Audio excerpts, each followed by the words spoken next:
Hello, my name's Simon Jones. I'm the editor, cinematographer and main visual effects artist on Arms Race.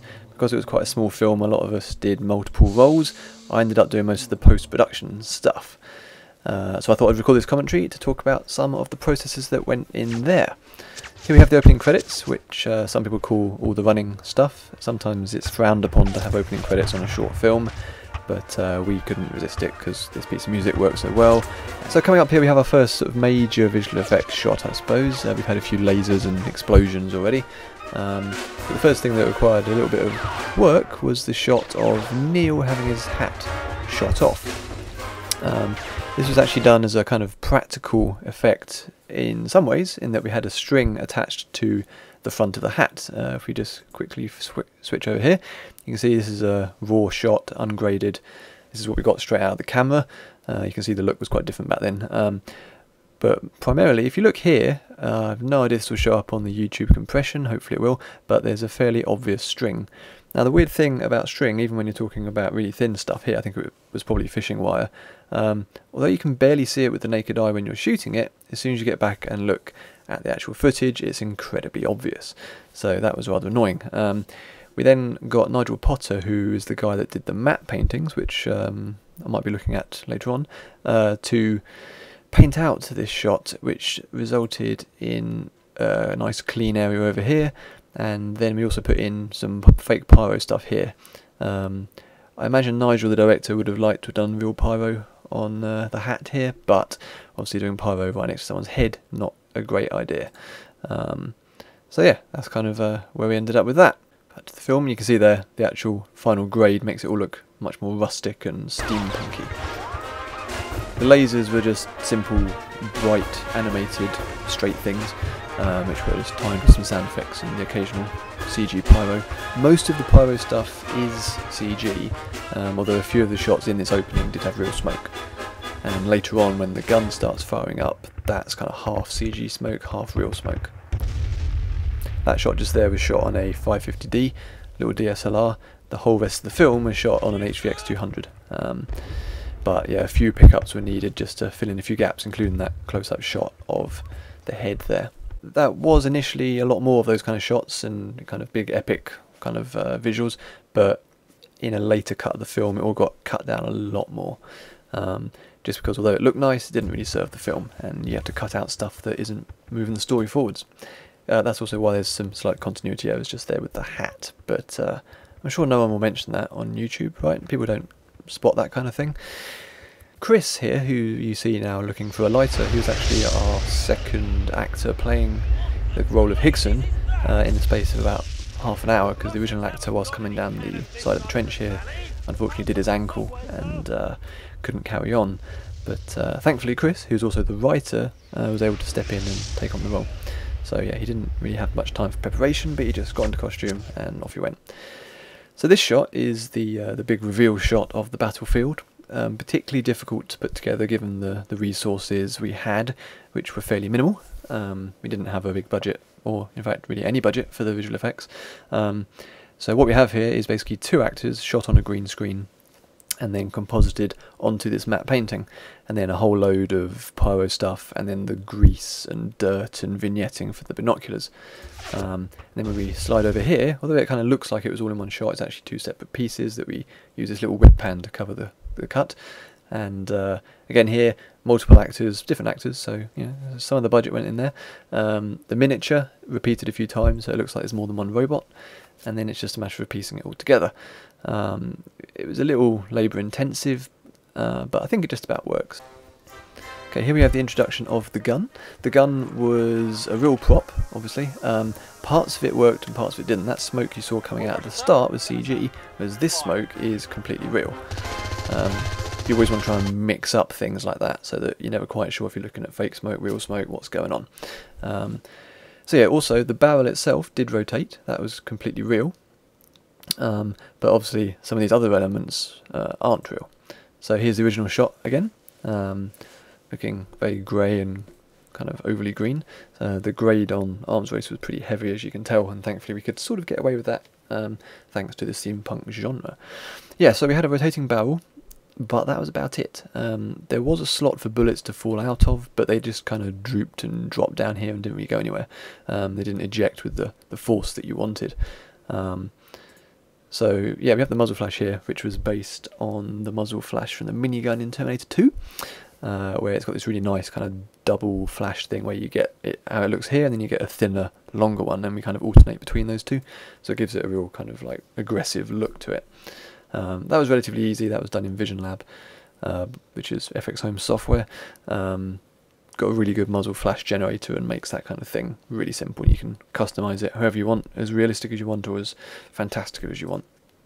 Then we've got these bullets coming out here. These are just CG bullets that were animated to fly out of the gun. They kind of come out of nowhere, but it's all happening so quickly you don't really notice. Lots of nice motion blur. So again, it's one of the more successful effects really. You don't really think about them not being real because they just move how you expect. One problem we didn't think about on the day was the bullet chain coming down here. Obviously, the rate it's firing, this chain should be being dragged into the gun and firing really rapidly. But the prop wasn't capable of actually doing that. So we had this nice long stationary cable that, once used in the film, it made it incredibly obvious the gun wasn't actually firing properly. So what we did there is put on a whole load of filters to give it this kind of undulating and fake motion blur look. So it looks like it's in motion, it looks like it's undulating up and down with the movement, whereas in fact it wasn't actually doing anything of the sort. So you can see the difference there. And when you see it in motion, it kind of works, but it's mostly about disguising the fact that it wasn't moving rather than going for a completely realistic movement. If we just rewind this shot a bit, you can then keep an eye out for how that works. Full pressure, sir. Let us have fire. You'll notice the, there you go, you can see it kind of undulating and moving about a bit, whereas before there's absolutely no motion at all, which is a really incredibly obvious thing on watching it. You'll notice in a lot of the shots that sometimes it's daylight, really bright sunlight, sometimes it's really overcast. That's because the wind was really strong that day and caused absolute havoc with our lighting. But again, a really heavy grade can fix a lot of things and kind of papers over the cracks. Okay, here we have the first shot of Wayne as the pilot. This was an entirely green screen shoot. We didn't have time to make an actual cockpit shot, so we just had Wayne against a green screen like this. Very basic, good little costume, which does most of the work for you really. Then we had this matte painting. We have lots of nice pipes and rivets and different things, created by Nigel Potter. Fairly simple job, just blowing that, sticking Wayne on the top, and that's kind of as much of the compositing as you needed to do. And then after that, it was then a matter of adding in some smoke layers, sticking on a grade, and you're pretty much done. So yeah, those shots were nice and simple. They're just a matter of moving the camera and making it all match up there. The background was created at a higher resolution than the actual film was shot at, so that meant we could move the camera around and pan with it, and it all looked fairly convincing. And of course, Wayne's Brian Blessed style acting certainly helped there. If you listen really closely during his death scene, you can actually hear him shouting, "Gordon's alive!" The robot was actually a Robo Sapien miniature, which was completely redressed to look like the robot in Arms Race. If you've ever seen a Robo Sapien toy, you can see that our robot moves in exactly the same way. And that's why you don't see it moving that much. You don't really see it walking, you don't see it in its entirety moving, because it didn't really work so well. The actual design and look of the robot was fantastic, but we couldn't quite get the performance from it that we wanted. So then it just came to kind of creative editing and shooting it in the way we wanted and piecing it together that way. And obviously having the shots of Wayne and then the shots looking at the viewport here just helped to sell everything that you're trying to do. These viewport shots were quite fun in that they perhaps weren't created in the way you might expect. So if we look here, this is actually the viewport. It was built as a practical prop. A few missing details here, but essentially it was a life-size 1-to-1 scale model of what it should be. This is what the pilot would have been looking out of. It was then, oh yeah, these are the other pieces as well. This is the actual reticule, and then you've got the other piece here. Those two bits were then animated to move backwards and forwards. Originally, these did actually go into the prop here, and then could be moved using some puppetry strings, but that didn't quite have the smoothness we were going for. So instead we just photographed them and animated them in post. So here you go, there's a sort of basic composite. You can see some more dials and screens have been added. It was easier to do it that way rather than actually building multiple dials and that kind of thing. And then the plate of the shot in the background, which was shot on the main shooting day. That's just stuck in the back. That's very easy. Add on lots of pyro, some laser blasts, that kind of thing, muzzle flash coming from the gun. And then the final steps were putting on the reticule. As you can see, that's gone in now. Adding on a whole load of grime and grease and this kind of orangey green sickly glass colour. And then the two screens had various other alternative views of the battlefield coming out there.